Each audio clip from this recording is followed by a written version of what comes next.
الاخ ميدو الزملكاوي بيقلل من لعيبه الاهلي. دي باذن الله. احمد حسام ميدو. لا ده عيل عبيط ماليش علاقه بيه، ده عيل كان شغال في النادي واتطرد خلاص. كلميني عن حد تاني كويس. مش مدرب كويس؟ اللي يروح النادي سكران في رمضان ما يبقاش مدرب كويس.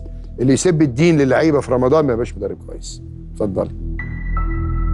الاخ احمد حسام ميدو او الكابتن احمد حسام ميدو طالع بيقول لك ان لعيبه الاهلي تفتقد اساسيات كره القدم.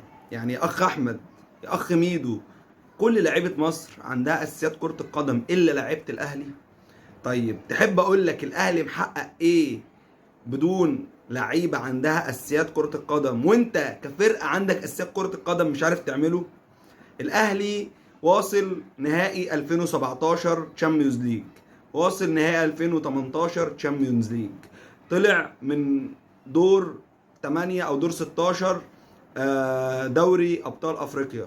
2020 خد البطوله، 21 خد البطوله، خسر نهائي 22، خد بطوله 23، خدنا نهائي 24 او نص نهائي 25.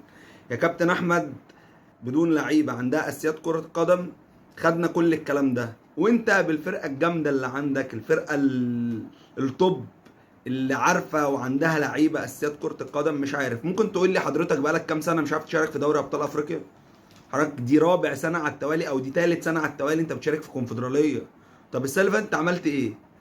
خرجت من دور ال 16 من فريق اسمه ستلاني بوش، اول مره يشارك في البطوله اصلا، من جنوب افريقيا، كان في المركز ال 14 او ال 13 تقريبا.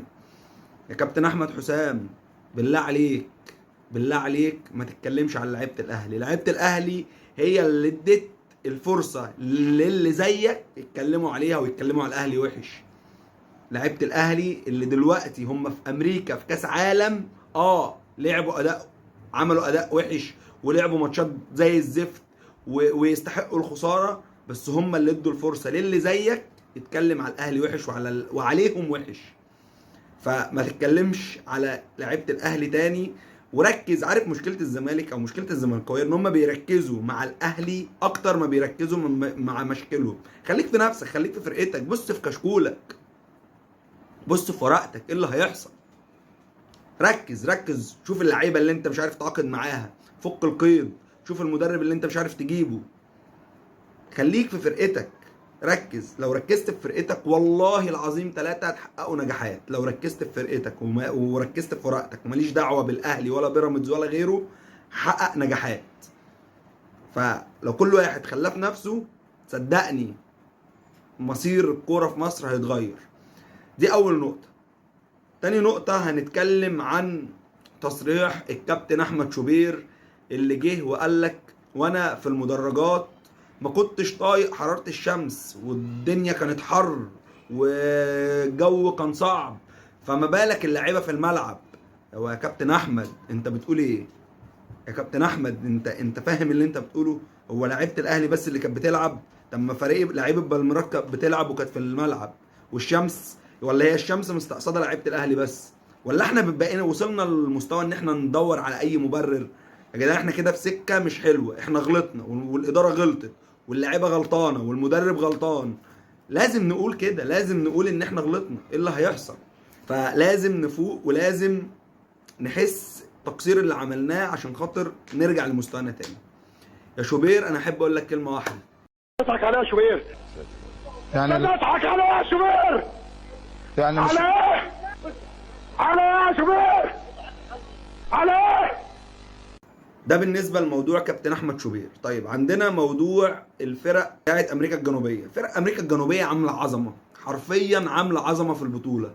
فرق امريكا الجنوبيه فلومينينسي يتعادل مع دورتموند 0-0، بوتافاجو كسب باريس 1-0، عندك فلامينجو كسب تشيلسي 3-1. ففرق امريكا الجنوبيه، بالميراس متصدر مجموعته كسب الاهلي. ففرق امريكا الجنوبيه حرفيا عامله عظمه. فرق امريكا الجنوبيه في بطوله بتاع كاس العالم للانديه عامله بطوله مشرفه. يعني يا ريت نتعلم منهم اي حاجه، يا ريت نتعلم منهم كده ان مفيش فرق بين اللاعب العربي او اللاعب المصري او اللاعب الافريقي واللاعيبه اوروبا. مفيش فرق. هم مش شايفين ان لعيبه اوروبا احسن منهم، مصدقين نفسهم ان هم يقدروا يكسبوا وبيكسبوا، وما شاء الله عليهم عاملين بطوله جامده. ف دي كانت حلقتنا النهارده، وسلام.